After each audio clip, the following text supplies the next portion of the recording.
Hello everybody, good morning and welcome to the United Stand. This is your latest Manchester United news and transfer news. Loads to talk about this morning. It is match day, but there's actually lots coming out because Ralf Rangnick, ahead of a massive game for Manchester United, has been giving quite a wide range of interviews. So he's spoken about quite a few things, about how the club is run, about the future, about the sort of signings we need to make, the improvements to the squad, the lack of confidence. We've also had Harry Maguire talking about the game. I've listened to his interview now. I think it's crap.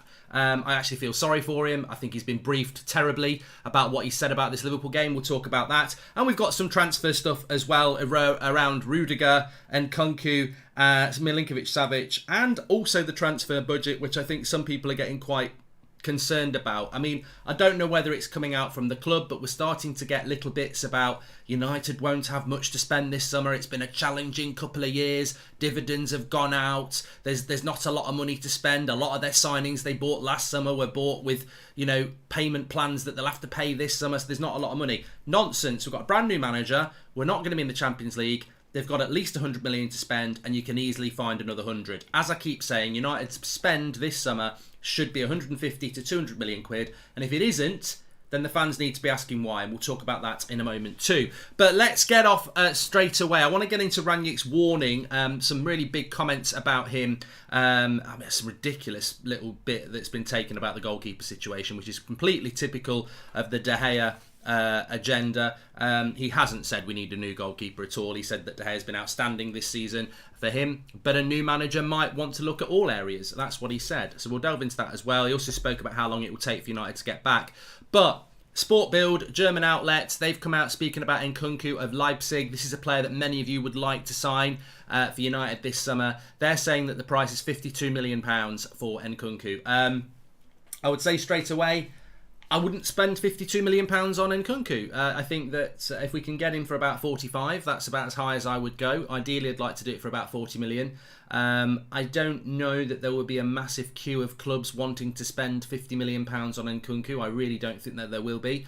I think Real Madrid and PSG and Bayern Munich and Liverpool and Man City and Chelsea have got different targets in mind. And I think if United want to buy this attacking type of midfielder who can play number 10 out wide after left, I just don't know whether Nkunku actually is going to fit what Manchester United want. Actually, when I think about it and speak about it with you now, are we going to want to spend 50 million quid on a player that we probably don't really want to go and get? I mean, Rangnick himself again has been speaking about Marcus Rashford and how every time after training him and his coaches talk about how great Rashford was in training. Well, he's not been great on the pitch, Ralph, and you sound a little bit like Solskjaer. All we ever used to hear from Solskjaer was, we've had a great week in training with Garricky and we're ready for the game, and then you lose and you play shite. So I just think this, they've done great in training nonsense is nonsense, but it's also, you're never more than a couple of minutes away from a pro Rashford brief, are you? Like, there's always something being said about him, which is fine. I like Rashford, everyone knows that, and I hope hopefully he can be a better player next year, but you've also got to take into account the fact that he's not been good for 18 months. And, maybe, just maybe, at 25 this year, maybe he just isn't going to be this player that everyone thinks he's going to be. It's 2 years since Rashford looked like a top-class player. 2 years in a footballer's career. 2 years is well over 10% of your career, easily. So you've got to start thinking with Rashford, look, we keep getting told how great he is. He keeps releasing books. He keeps doing charity work. And it's fantastic. Absolutely amazing. There's no punchline. It's amazing what he's doing off the field. But does his off-field antics match his on-field antics? No, they don't. And they might never do it. And somebody in that football club, and as a fan of Marcus Rashford, somebody in that football club needs to sit down and go, maybe, just maybe, he's not going to come back and be this player. He might do, and hopefully he will. But the club seem to be banking on it. Absolutely banking on the fact that Rashford will be a great player. And if you're a good player in training, it doesn't mean you're a good player on the football pitch on a Saturday afternoon. We've all trained, we've all seen it, we've all heard the stories. Some people are brilliant in training and not good on a Saturday. And maybe for Rashford to be brilliant on a Saturday, he needs to leave Man United as well. Has everyone ever thought about it like that? So I think we should be looking at Anthony. I think we should be looking at Nkunku. I'm not convinced that we will. But if we are, £50 million is apparently what it's going to cost. which is probably a fair price. It's just whether you'd want to spend that much when we've got other places that we need to look at. What profile of striker should we be looking for, says Brandon? Also, would you have a midfield two of Tielemans and Lema? I would have a midfield two of Tielemans and Lema. I think they'd work very well in an Eric Ten Hag system because they're both energetic. I don't think we'll have a midfield of Tielemans and Lema. I think we will look for a more physical type of midfielder as well to complement a midfielder like that. The profile of striker that we're looking for, I do think Darwin Núñez fits the profile. As I said last night, the striking position is the most difficult position for United. It's why it's the priority position. We will buy a centre defensive midfielder, but the striker is a priority because they're struggling. They know they've got to get one. They know there's a lot of competition for one, and there's not really a standout candidate. I mean, Man United would love to sign Erling Haaland. He's going to come to Manchester, but he's going to Man City. So I think Darwin Núñez is the one that fits the best profile as far as I would be concerned. And I do agree with Savage. I would love Nkunku to come to Manchester United. Milinkovic-Savic, forget about it. Another story from Italy today saying that United's interest is serious. It's not serious. We're not in for Milinkovic-Savic. Milinkovic-Savic is looking for a contract or a move. And therefore Man United are being mentioned because we were interested in him 5 years ago. We are not in for Milinkovic-Savic. Don't get excited or think that we are, because we're not. It's a complete and utter paper story. As I think the lad from Argentina is at River Plate, Enzo. I think that's another paper story. Until proven otherwise, I think that they're both paper stories. So I wouldn't spend much time on that. We have to sign at least 4 players. Striker, CDM, right back, centre back, 200 million minimum. Sancho should have been signed the summer before and wages saved plus sales, says Sam Ellis. I agree. A few people asking about Ronaldo. Obviously, we spoke about Ronaldo last night. Devastating loss for him and his family. There is no news this morning. I'm pretty happy that there isn't any news about Ronaldo playing a football match. He must be given the privacy and time with his family to grieve, and I don't expect him to play tonight. And I think that's where we are with that. So there's no updates, and I really don't want to see many updates about it, because if he plays, he plays. If he doesn't play, I think we all understand it. I don't think we need to be waiting around to see if he's going to play. I would assume he's not going to play. Let's talk about some things in relation to what Ralf Rangnick has said, though. Numerous interviews have come in from Ralf Rangnick, some with Sky, some in general, talking about the project of Manchester United. But a couple of topical things before we talk about that. First of all, United are not happy that they're playing Chelsea next week. They're questioning the integrity of the Premier League. Why, you might ask? Well, simply because of this. We play Liverpool tonight, we play Arsenal on Saturday, and then next Thursday we're playing Chelsea. We then play Brighton and Brentford. Well, Brentford and Brighton, and then there's a 2-week gap. I think we play Brighton away at the start of May, and then it's 2 weeks until we play Crystal Palace on the last game of the season, because the Chelsea game, which should be played between that, is the FA Cup final they're playing against Liverpool. So Manchester United are saying that basically the integrity of the top 4 race is gone, because United have got this weird situation where they don't play their last game of the season for 2 weeks, which I sort of understand. I do sort of understand it. They're sort of right, but I don't think we're going to get anywhere with it. The problem we've got is that we're playing, obviously, Liverpool tonight, Arsenal, Chelsea next Thursday. We've got a major injury crisis. No Fred, no McTominay. Matic is 90. We've got real injury problems. And if you could not play that Chelsea game, you can guarantee we'll have some players back for that game that would have been played then, but we're not going to have that situation. So it is what it is. It is weird that we'll play Brighton and then we won't play for 2 weeks until our last game of the season, and then we won't play again. It will be quite... I wouldn't be surprised if there's not much motivation for United in that last game of the season, and it is a bit difficult for us. But the Premier League are notorious for rearranging games stupidly, and we won't get any sympathy in relation to it. I think the bigger question is what Ralf Rangnick said in his interview, is that Manchester United need to look at the situation when Liverpool are going for 4 trophies and they've got no injury crisis. United are out of loads of trophies and we're not playing many games, and we've got loads of players out injured. But this is something that Mourinho said, it's something that Van Gaal said, it's something that Sir Alex struggled with at the end, and it's something that Ollie struggled with as well. United's coaching and fitness and conditioning department is bad. And they've changed it. They've recruited different people, but it's bad. We are really bad at fitness and conditioning. But you know what? I don't necessarily think it's the people we employ. I think people go, who's the fitness and conditioning? Sack them. I don't think it necessarily is that. I think a lot of it comes down to coaching and recruitment. And what I mean by that is, when you buy Eric Bailly, who's had 3 different injuries in the season before you buy him, he might get injured a lot. We do buy players with bad injury records. Cavani has been in. Oh God, Cavani's injured. It must be the staff's fault. I mean, no. Look at his injury records. So I think some of it is recruitment. We don't look at injury records in depth enough, and some of it is coaching. If you look at somebody like a Scott McTominay, Ole Gunnar Solskjaer for the last 2 years just picked him every week. Maguire picked every week. Like, we don't rotate our squad well either. Our defence is as useful as a red light on Grand Theft Auto. Fantastic, says Stephen Hunt. Thank you very much for that. Any score predictions for tonight, Mark? I'm going 3-0 to Liverpool, user. Sorry, I am going to go 3-0 to Liverpool in relation to that. But let's talk about some of Ralph Rangnick's comments then. A warning, I suppose, in relation to Manchester United. He's basically said that I don't think it's going to be a 3 or 4 year job to get Manchester United back winning. He also said that he was asked whether it will be 30 years without United winning a title, and he said, no, I don't think it will be, because realistically, Manchester United know what the path out of all this is. Love, thank you very much for joining the Members Club. Man United know what the path out of this is. Liverpool didn't, so United have got the information. They just need to use it. And he said, I don't think it will take 3 or 4 years for Manchester United to get back where they need to be. The reality is it can be done in 2 or 3 years, or two, maybe 3 transfer windows, which is actually 2 years when you think about it, because you've got summer transfer window, summer transfer window, summer transfer window, but actually it's 2 years. He said lots of what United need to do is they need lots of very, very good transfers, and they must know what their destination is going to be. We've heard this from Rangnick before. He said it himself. It's not rocket science.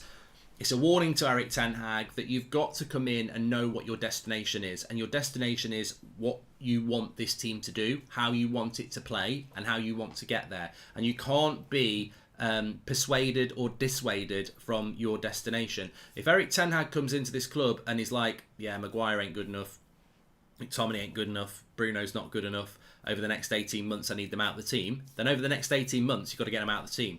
You can't do it for 6 months and go, oh, Harry's a nice lad, let's just keep up, let's do it. Because it won't work. You get distracted. You've got to have a clear vision, backed up by lots of good transfers, and that's what Rangnick is talking about. And he went on to say that. I mean, there's an interesting quote that I wanted to bring here directly from Ralph Rangnick, and I think it's a really, really, really interesting point where he said that, look, you look at the wider squad at Manchester United at the moment, and it's got issues. He said that there might be a couple of players, and I've already named those players to the board, that independent from formation and from style of football, independent from new manager, that could be of interest for the club.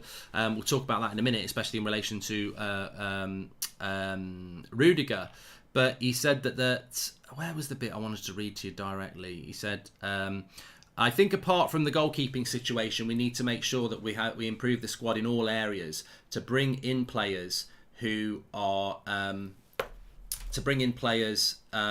who help the team to get better. It's about the profile. It's about what kind of players do we need in order to play whichever kind of football we want to play. I mean, that's very wide ranging, isn't it? And he also says it hasn't been an issue this season, but again, this is also something that needs to be taken into consideration when you know who your manager is. I mean, for me, De Gea has been outstanding since I arrived, but if you look at Man City and Liverpool and how they've invested in goalkeepers, this is an issue we can only speak about when we know who will be the new manager and how does he want to play. Basically saying that, look, and I think that's a really, I mean, look, you'll get the anti-De Gea brigade going mad about it, but ultimately, I think that what he's actually saying is that a new manager must be able to come in and look at every single area, and this is what we've been talking about as well. Rangnick's saying, look, we don't need a goalkeeper. De Gea has been fantastic for me, but a new goalkeeper might come in and go, I want to change everything. So, he's not saying we need to change De Gea. Rangnick's saying we don't need to change De Gea. He's fantastic, but what a new manager must have the freedom to do is come in and say, I don't want Ronaldo. I don't want De Gea, and that's absolutely correct. We spoke about this 2 weeks ago. If Ralph Rangnick, if Erik ten Hag comes into the team and says, I don't want to pick Bruno Fernandes, the club will go, we've just given him a 5-year contract on 200 grand a week. The club need to shut their mouth. Like, if the manager comes in and says, I don't want Bruno Fernandes, then we get rid of Bruno Fernandes. But that's what Rangnick is talking about. The destination must be clear. There must be a clear destination to where Manchester United are going to go to.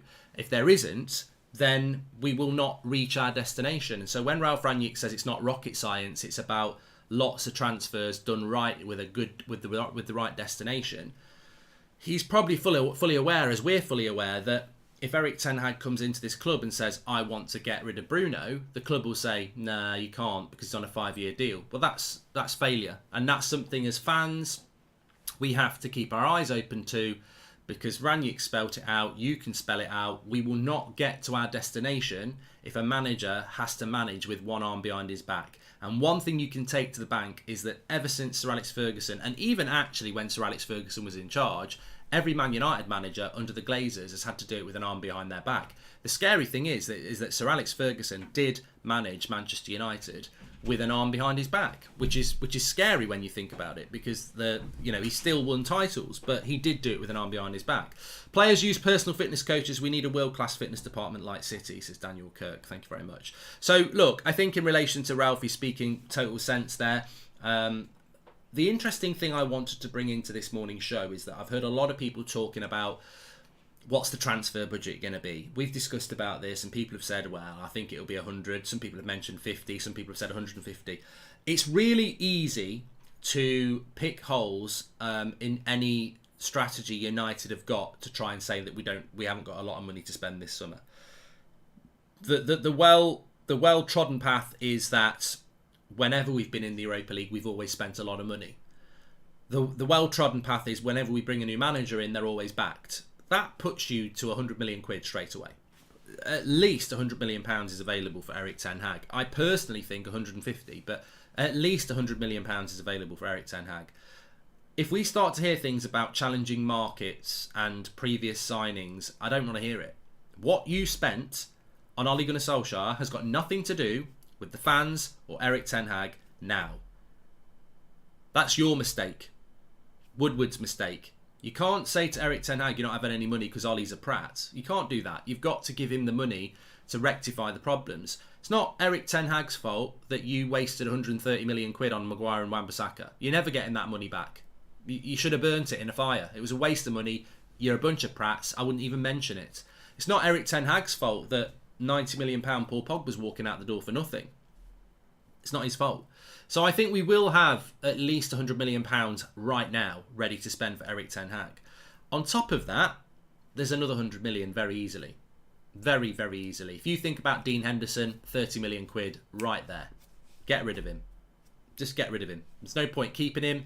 He's been negative around the club. He's always bloody moaning. Get rid of him. If he's so good, go and play somewhere else. Why are you still hanging around for the goalkeeping spot at Man United when David De Gea is our player of the year? Jog on, go and get a job somewhere else. 30 million quid. I wish you all the best. That's 30 million quid. Eric Bailly, you have been treated badly like Dean Henderson, I agree. Stop moaning, go and play somewhere else. Stop hanging around, waiting for a chance at United that's never going to happen. You've got to look after yourself. Go and get a career somewhere else. 10, 15 million. So you've got 45 million there off Henderson and Eric Bailly. On top of that, you might get rid of one or two other players for 5 million here and there, Pereira, something like that. So you've got about 45 million just from sales on top of the 100 million that you've got. 145 million straight away. And then, on top of that, you've got Paul Pogba leaving, £15 million a year in wages off straight away. You've got Cavani going, £10 million in wages off straight away. You've got Lingard going, £5 million in wages straight away. That's another 30 million, but it doesn't stop there. Mata's going, another 7 million in wages. Matic is going, another 5 million in wages. You can make another £40 million in just these players that are walking out the door for nothing. So United have easily got another 80 million in sales and wages that they can add on to the money that they're going to give to Erik Ten Hag. We've comfortably got 180 million pounds to spend this summer. Comfortably got 180 million. If we do our business, if we just do logical business, there's 180 million pounds. 100 million to spend and another 80 million generated. So 180 million for season 1 for Erik Ten Hag is exactly what we need. Brandon Williams, would you sell him? Yes, I would. There's another 10 million there. Yeah. Jack says, does financial fair play not exist for you then? Well, I don't think it exists anymore anyway, Jack, but you certainly might want to understand it before you chirp up with a pratty comment like that. Financial fair play. How are we going to fall foul of financial fair play when £80 million of our revenue to spend is brought about by sales and savings from wages. You might want to understand what financial fair play is. Trust me, United can spend £180 million this summer. Easy work.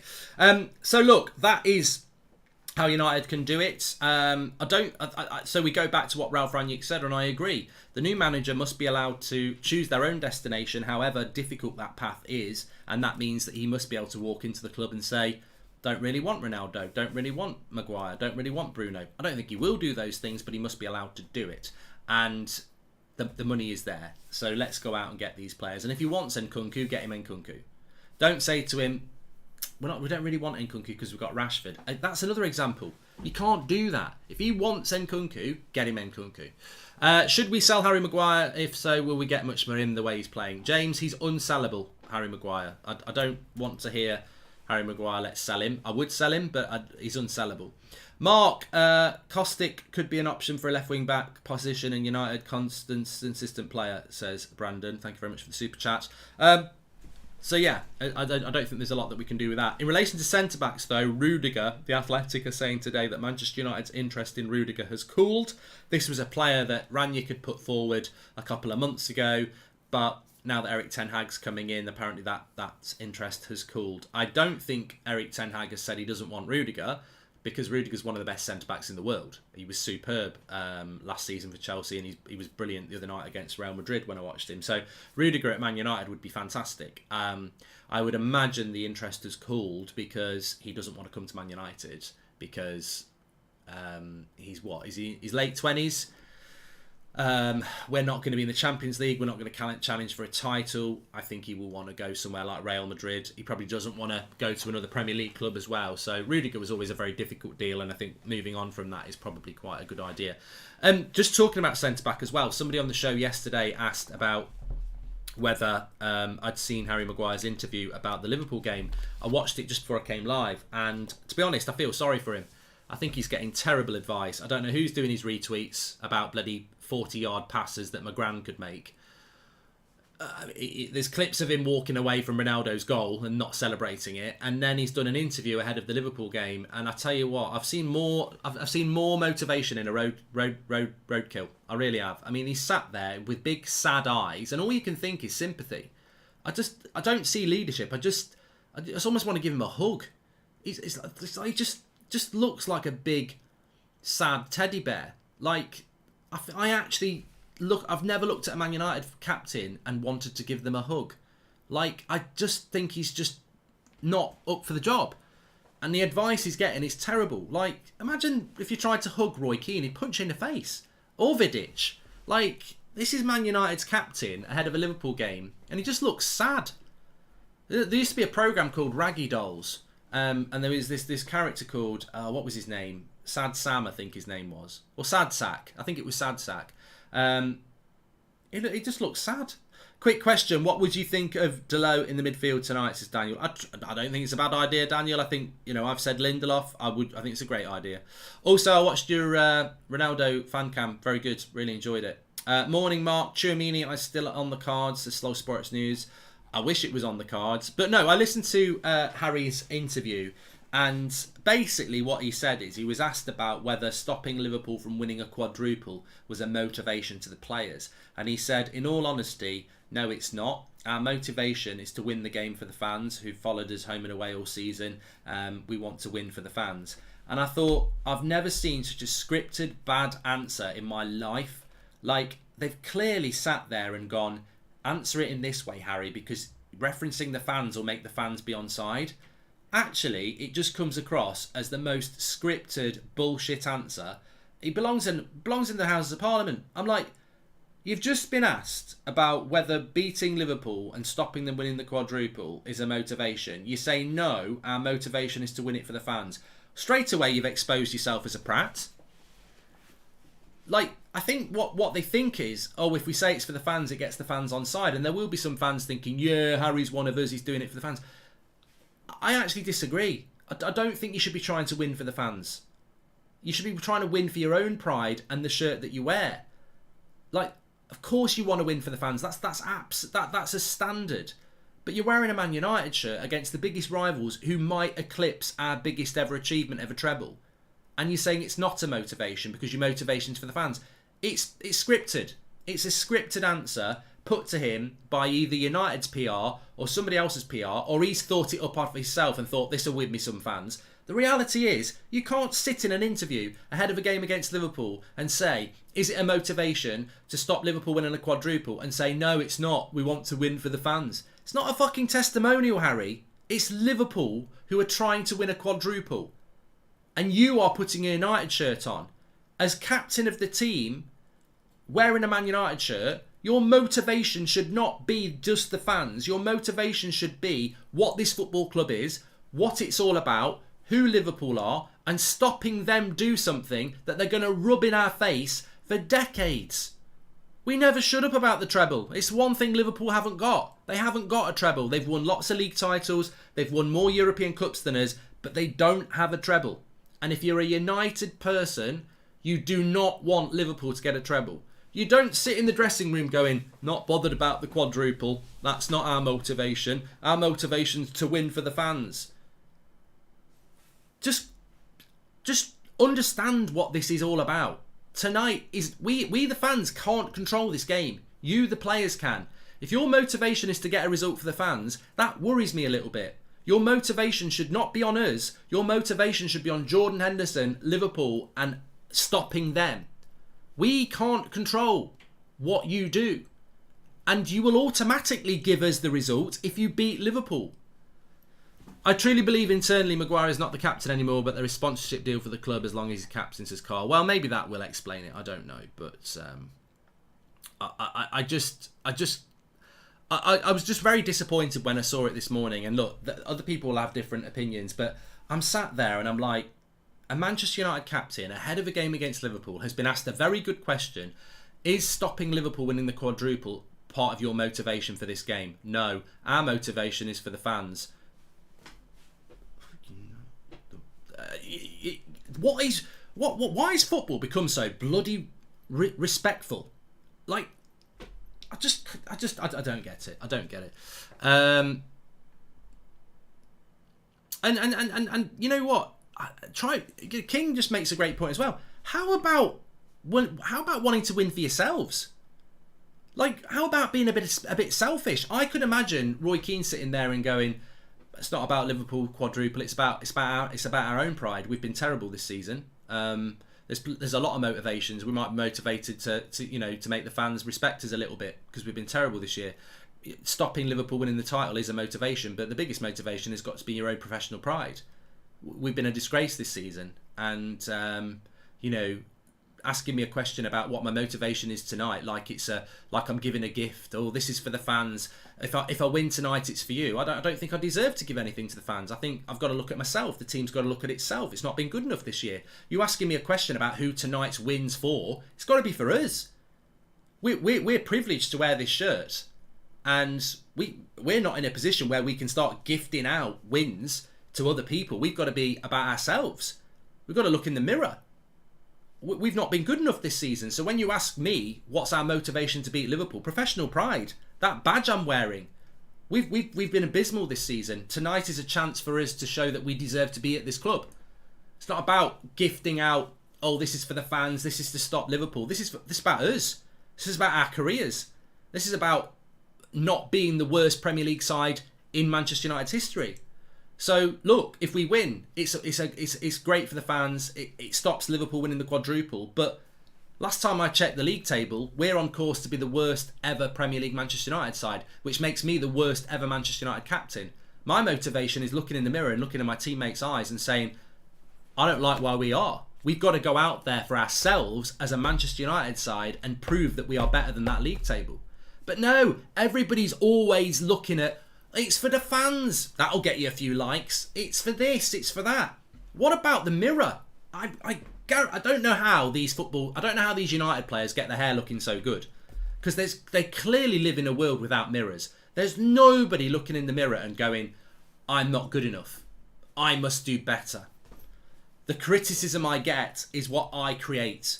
I will get praise if I play better. Like, you know what? It's blame shifting. That's what it is. If we win tonight, it's for this. If we win tonight, it's for that. Stop shifting the blame. The blame is with you. deal with it and resolve it. It's called leadership. To be honest, Maguire never wins because he is captain of worst done United team. He will be criticised for anything not his fault that are his fault, says Jay. I don't really know what you're talking about, but well done. But look, as I said, we have a massive game tonight, and I think United need to... if I was in that dressing room tonight and I was Ralf Rangnick and I was permanent manager, because they won't listen to him anyway, I would say, maybe we don't deserve it, but tonight is a real opportunity to almost write off a season. If you can get a result tonight, everything you've done, all the bad results you've had, the Evertons, everything, will be forgotten if you go to Anfield and get a result tonight. We probably don't deserve it, but you can write it off tonight with one good result. And what an opportunity. It's not even a second chance, it's like a 50th chance, isn't it? But if we were to win tonight, and I'm not saying we are going to win, I'm predicting Liverpool will win comfortably, but if we did win tonight, what would you remember about this season? Would you remember losing to Everton? Would you remember some of the crap performances, or would you remember we went to Anfield and won and stopped them winning the league? That's what football's all about. Nobody really remembers the starting lineup against Burnley when we drew at Turf Moor. No one will even remember that we should have won that game 2-0 and Harry Maguire was offside when Varane scored. These things will be forgotten, but winning at Anfield won't. Salim said, Harry Maguire's barber told my mate that he absolutely hates the United stand. I think that's hilarious, to be honest. Of course he does. I don't really care. He can get his brother to swear at me on Twitter again. I've got absolutely no bother. I've got no interest on whether a United player watches the United stand, likes the United stand, or anything like that. Because you know what? I don't hate anybody. I don't. I just speak honestly about things that I love. I don't hate anybody. I'm just passionate about the things that I love. And I love Manchester United. So when somebody wears a Manchester United shirt and they're not good enough, I will tell them they're shit. But I don't get personal about it. So these petty little knobhead footballers who get really, really personal about people who call them out, I tell you what, stop living in a bubble, open your eyes, buy yourself a nice mirror because you can afford it, look in it and realise that that prat looking back in the mirror is the reason you get criticised. Not me, not anyone watching this show, not any pundit, not any fan in the ground. The reason you get criticised is because that big prat in the mirror who's looking back at you. And these people all around you telling you you're great. I'm not bothered. I know for a fact some people watch the United stand around Man United and they love it. And I know for a fact some people watch the United stand and hate it. But I guarantee you, if you sit down the people who hate it, they hate it because they get called out because they've been absolutely shit. And the reality is, if you start playing well, you'll get praise. It's really, really easy. I'm not surprised if I go to watch a film and it's crap and I write a view on... If I go and watch a film tonight, if I go and watch, I don't know, Sonic the Hedgehog 2, and I do a video, it's the worst video I've ever watched, it's the worst film I've ever watched, and Jim Carrey sees it, do you think he's going to tell his barber, I really like that Mark Goldbridge? He's going to say, I can't stand him, he doesn't know what he's on about. Because some people just can't deal with criticism. They can't. I get called nonce, knobhead, four-eyed twat, rubbish football knowledge. Every single day of my life I get that. Every single day. You go on Twitter, you'll find it. And I just smile. I go, I ain't bothered. I'm happy in my life. I do what I do. I'm doing my best. I look in the mirror. You know, I do the best for my family. I do the best for what I do as a job. I don't need Horlicks at night. I know what my faults are. If I do something wrong, I put my hand up and say it. I live my life as well as I can live it. I don't think these United players do. I don't think they look in the mirror. I think they just think, well, I play for United. Everyone should just love me. I should be able to do what I like. It's a weak mentality. And Rangnick has spoken about it. Mourinho has spoken about it, and it's not us. It's not us that needs to change. It's not United fans that need to change. It's these players who need to change. I mean, have you ever heard of something more ridiculous that what we've experienced over the last 6 months, basically, when you think about when Rangnick came into the club, all we've experienced for the last 6 months is United players stabbing fans in the back, stabbing the club in the back, stabbing the manager in the back, protecting themselves. And if you actually sat them down, whether it's a player who's not being picked or a player that is being picked, and said, what are you moaning about? Oh, I'm just fed up of all the criticism. Okay, have you looked at the league table? Yeah. Do you think you should be getting criticised? Well, it's just not. I just don't like it. I don't like being criticised. Right, okay. You're going to be the worst ever Premier League Man United side. Yeah. You're playing some of the worst football people have ever seen. Yeah. Do you think they've got a right to moan? Yeah. Do you think you should just try and do a better job than what you're doing? Yeah. They're just a bunch of moaners. I think they've been moaning so long they don't even realise that they're moaning about nothing. Every player has to be criticised before performances, says Matthew Morello.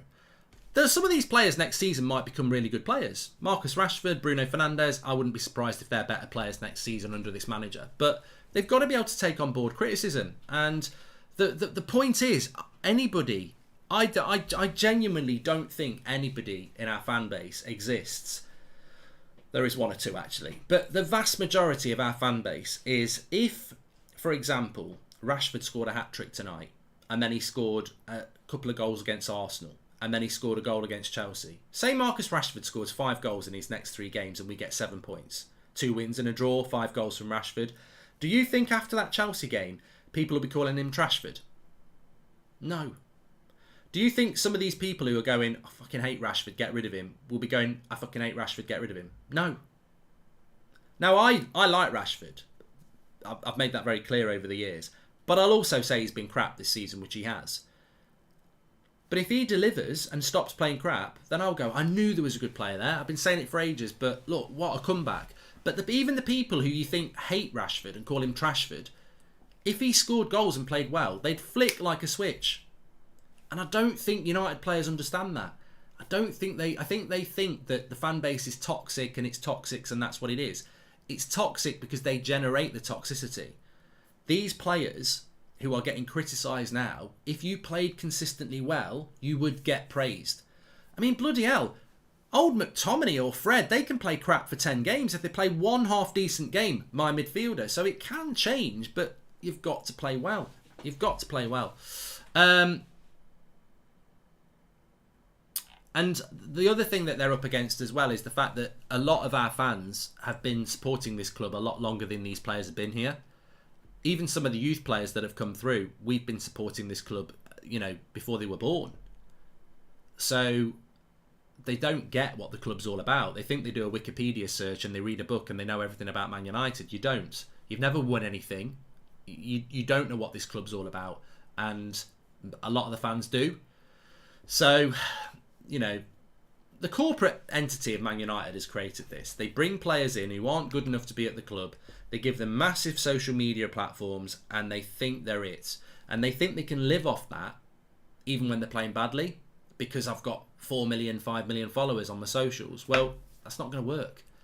It's not going to work. Gary Neville's got 10 million followers on Twitter and if he puts a bad tweet out, he gets buried for it, quite rightly. So it doesn't matter how big you are or how big your following is. You're only as good as your last performance as a Manchester United footballer, and that's the way it should be. That is the way it should be.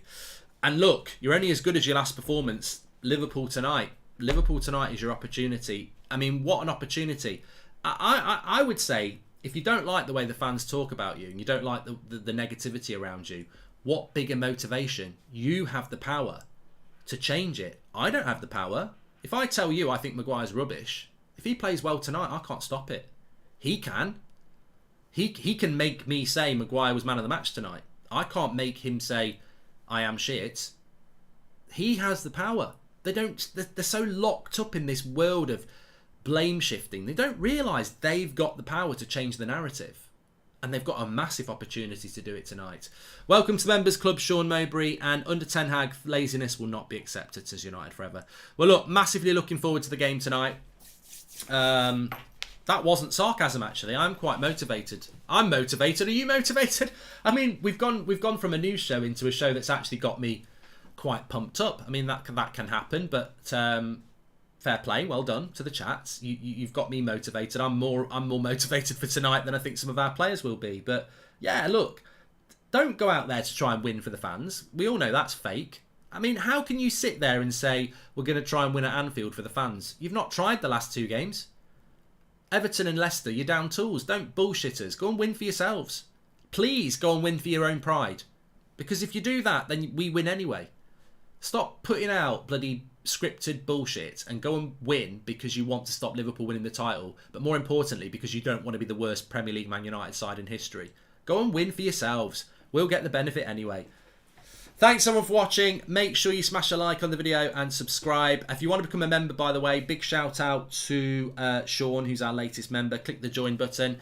We've got exclusive content for you on the members chat. 3 videos in the last week actually, and the next one's coming up in the next couple of days. So lots for you to get your teeth into there, and lots more as well. I will be on Twitch. Yes, Sean, I'll be on at about 3 o'clock today. Match watch along will start at about 7 tonight for an 8 o'clock kickoff. So yeah, thanks everyone for watching. Looking forward to it. Big game tonight. Big game tonight. Speak to you in a bit.